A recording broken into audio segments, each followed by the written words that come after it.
Bapak Ibu Saudara-saudari terkasih, salam dalam kerahiman Tuhan. Semoga kita dalam keadaan baik-baik saja. Yakinlah bahwa Yesus sangat mencintai saya, Anda dan kita semua. Bapak Ibu Saudara-saudari terkasih, saya tetap mengharapkan partisipasi kita semua dalam mendukung channel ini dengan cara like, memberi komentar di kolom komentar, mensubscribe dan menekan tombol lonceng, dan juga ikut membagikan pewartaan iman ini dengan membagikannya di grup-grup kita. Yakinlah, dengan bantuan Bapak Ibu Saudara-saudari, kita telah ikut mengembangkan pewartaan kabar gembira ini, agar pewartaan ini semakin dapat ditemukan oleh orang-orang, khususnya mereka yang membutuhkan. Penting bagi kita, terutama situasi saat ini berada di penghujung, yaitu bulan November. Satu topik khusus terkait dengan itu adalah perihal misa arwah yang dilakukan oleh Bapak Uskup Agung Jakarta, Ignatius Kardinal Suharyo di Taman Pemakaman Umum Rorotan, yang adalah makam bagi saudara-saudara kita korban COVID-19. Sangat baik jika kita berusaha mengerti dan memaknai apa yang dilakukan, apa yang luar biasa dilakukan oleh Bapak Uskup kita ini, Kardinal kita ini. Ada beberapa hal yang menurut saya cukup menarik dari homili yang disampaikan oleh Bapak Kardinal. Pertama, dengan homilinya, Bapak Uskup Ignatius menegaskan bahwa berdoa bagi orang mati adalah tidak bertentangan dengan ayat kitab suci kita dimanapun, di kitab manapun. Memang kita alami salah satu tuduhan sesat bagi kita adalah bahwa kita dianggap sesat karena kebiasaan kita orang Katolik mendoakan orang mati dituduh sebagai tindakan yang bertentangan dengan kitab suci.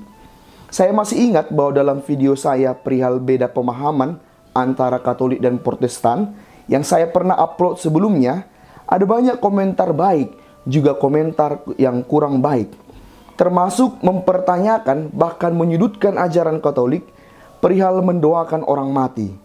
Salah satu serangan yang sering disampaikan adalah bahwa tradisi mendoakan orang mati adalah bertentangan dengan ayat kitab suci di salah satu kitab atau di beberapa kitab lainnya. Mereka mengatakan bahwa tradisi mendoakan orang mati sebagaimana dilakukan oleh orang Katolik adalah tidak sesuai dengan kitab suci. Ada beberapa ayat yang mereka kutip terkait dengan ini. Salah satunya adalah dari kitab Pengkhotbah. Misalnya, Pengkhotbah 9 ayat 5 yang digunakan sebagai dasar untuk tuduhan bahwa apa yang kita lakukan tidak sesuai dengan kitab suci. Pengkhotbah 9 ayat 5 mengatakan, karena orang-orang yang hidup tahu bahwa mereka akan mati, tetapi orang yang mati tidak tahu apa-apa. Tak ada upah lagi bagi mereka, bahkan kenangan kepada mereka sudah lenyap.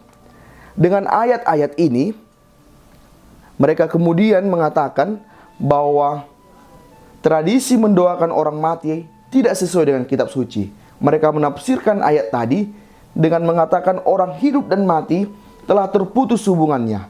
Bahkan orang meninggal akan hilang kenangan sama sekali. Tentang orang yang hidup. Mungkin ada banyak kita umat Katolik yang akan menjadi bingung menjawab tuduhan tersebut.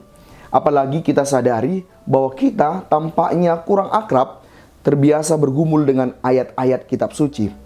Padahal seperti sudah saya jelaskan sebelumnya, dalam kitab suci pun ternyata ada banyak ayat-ayat atau perikop-perikop yang memuat tradisi mendoakan orang mati, baik itu dalam Perjanjian Lama, misalnya dalam kitab Makabe, maupun dalam Perjanjian Baru, salah satunya adalah kisah Paulus yang mendoakan sahabatnya yang sudah meninggal, Onesiphorus. Lantas kita bisa bertanya, apakah ayat-ayat kitab suci itu bertentangan satu sama lain? Mengapa di satu sisi ada yang mendukung tradisi mendoakan orang mati, dianggap tidak mendukung tradisi mendoakan orang mati? Nah, apakah artinya itu saling bertentangan? Apakah ada ayat yang salah dan benar? Mari kita cermati. Kalau kita cermati homili dari Bapak Uskup Agung Jakarta, Kardinal Ignatius Suharyo di pemakaman umum tadi pada hari ini 30 November 2021, kita bisa lihat bagaimana pertanyaan kita itu terjawab. Dan kita tahu Bapak Kardinal adalah seorang ahli kitab suci Indonesia. Dia dulunya sebelum seorang uskup adalah seorang dosen kitab suci. Dia mengerti menjawab pertanyaan seputar iman kita, terutama dalam ranah kitab suci. Atas pertanyaan kita tadi, Bapak Uskup menerangkan sedemikian. Bapak Uskup menegaskan, pertama, bahwa bulan November adalah bulan khusus dalam gereja Katolik, mengenangkan dalam kasih dan mendoakan saudara-saudara kita yang meninggal. Bahwa memang pada bagian awal kitab suci, khususnya pada bagian awal perjanjian lama, bangsa Israel tampaknya belum punya konsep tentang kebangkitan. Bangsa Israel kala itu, dan bahkan sebagian orang Yahudi, hingga sekarang percaya bahwa jiwa akan kembali kepada penciptanya saat kematian. Jiwa berasal dari Allah dan akan kembali kepadanya. Sementara raga manusia akan kembali pada asal muasalnya, yaitu debu tanah. Kitab Kejadian mengatakan dalam kisah Taman Eden, sebab engkau debu dan engkau akan kembali menjadi debu.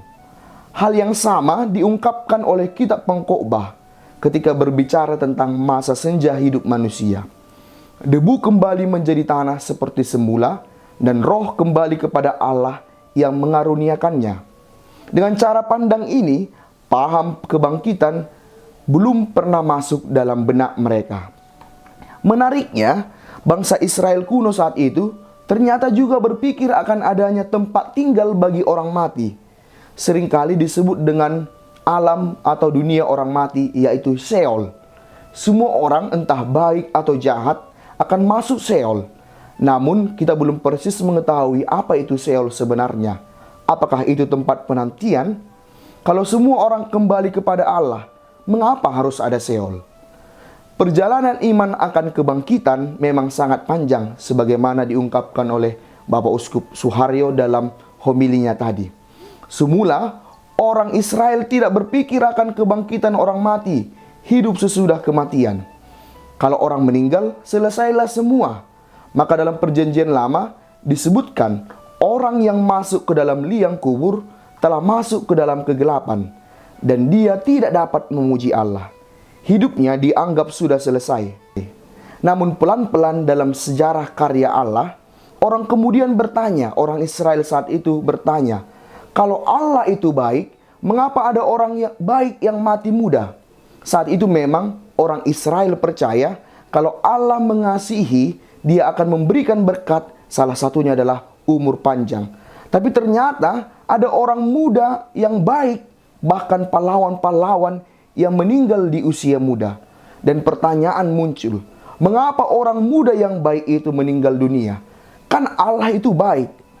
Dengan pertanyaan itu, maka muncullah keyakinan bahwa dengan kematian, hidup sebenarnya belum selesai. Ada hidup sesudah kematian. Dan kini kita mengerti bahwa kebangkitan kita dimeteraikan oleh kebangkitan Kristus. Karena Kristus telah bangkit, maka kita ini yang percaya padanya akan dibangkitkan pula. Yesus sendiri mengatakan bahwa akulah jalan kebenaran dan kehidupan. Siapa yang percaya padaku akan hidup kekal. Ini mau mengatakan bahwa paham kitab suci tidak saling bertentangan. Yang ada ialah bahwa paham itu kian berkembang. Harus kita sadari bahwa kitab suci sungguh sabda Allah, namun dituliskan oleh manusia berdasarkan inspirasi oleh Allah sendiri. Tentu pemahaman manusia yang menulisnya akan juga ikut mempengaruhi cara penulisan, walaupun makna atau pesan dari Allah sungguh jelas terdapat dalam kitab suci. Karena itu, tidak ada alasan dalam kitab suci sebenarnya dikatakan tidak mendoakan orang mati.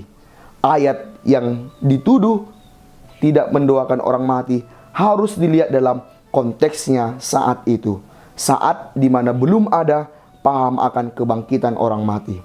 Dan kalau mau ditegaskan, itu artinya orang yang mengambil teks ini secara bulat-bulat tanpa melihat konteksnya bisa mengatakan bahwa itu adalah bertentangan dengan tradisi mendoakan orang mati.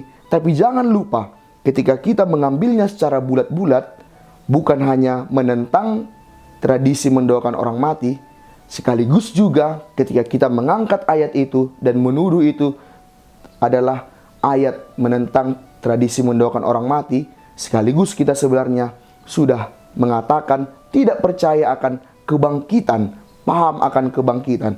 Karena pada saat itu konteks ayat itu sendiri adalah di mana paham akan kebangkitan belum muncul. Maka ayat itu harus dilihat dalam konteksnya. Jika tidak, kita bukan hanya menolak tradisi mendoakan orang mati, tetapi juga akhirnya menolak paham akan kebangkitan. Dan coba bayangkan bagaimana seorang Kristen hidup tanpa paham akan kebangkitan. Sebab kebangkitan Kristus adalah dasar iman kita, dasar iman orang Kristen. Poin kedua yang cukup menarik dari homili Bapak Uskup ialah bahwa ia menegaskan bahwa inti dari mendoakan orang mati bukan pertama-tama ketakutan kita akan penghakiman Allah, penghukuman dosa kita, orang-orang yang meninggal. Namun inti dari tradisi mendoakan orang meninggal adalah kepercayaan, kepasrahan, iman akan kerahiman belas kasih Allah, yang karena belas kasih-Nya tetap memberi kemungkinan bagi kita untuk disucikan, disatukan dengannya yang kudus, bahkan sesudah kita meninggal. Jadi inti tradisi mendoakan orang mati bukan pertama-tama kekuatan doa kita, tetapi kepercayaan, iman akan belas kasih Tuhan. Karena kita tidak pernah tahu dengan sungguh-sungguh keadaan jiwa orang saat dia meninggal, apakah mereka sungguh bersih atau tidak. Karena itulah kita percayakan saja mereka kepada belas kasih Allah yang Maha Rahim itu. Di sini kita telah sungguh mengandalkan iman akan kebaikan Allah, bahwa bukan dengan doa-doa kita orang yang meninggal akan diselamatkan. Namun kita percaya bahwa doa-doa kita mengetuk hati Allah yang berbelas kasih itu, agar kiranya Ia berkenan menyucikan saudara-saudara kita yang sudah meninggal. Bukan doa kita yang menyelamatkan, melainkan hati Allah yang Maha Rahim. Dengan demikian, berdoa bagi orang meninggal menurut Bapak Uskup Suharyo dalam bahasa khasnya adalah merayakan kerahiman Allah. Bahkan mendoakan arwah menurut uskup kita bukan hanya pertama-tama untuk orang meninggal saja, tapi juga bermanfaat bagi kita yang mendoakan. Apa manfaatnya bagi kita yang mendoakan? Karena jika kita mendoakan orang mati, kita sebenarnya sedang merayakan kerahiman Allah. Dan di sini kita sedang sungguh mengalami kerahiman Allah itu sendiri. Bukan hanya bagi orang yang meninggal, tapi juga bagi kita yang mendoakan. Kerahiman Allah itu kita yakini membaharui hidup kita. Bapak Kardinal dalam khotbahnya mengangkat satu contoh yang menarik tentang kerahiman Allah yang mengubah, yaitu kisah dari Paus Fransiskus dikala Paus Fransiskus masih umur 17 tahun dan dia membaca khotbah tentang Yesus memanggil Matius, setukang pajak, dengan wajah belas kasih.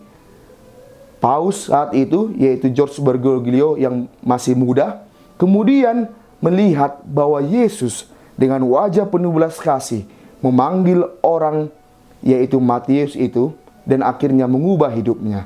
Saat itulah Paus Fransiskus pun merasa dipanggil Allah, dan kemudian dia melihat wajah belas kasih Allah, dan akhirnya hidupnya diubah.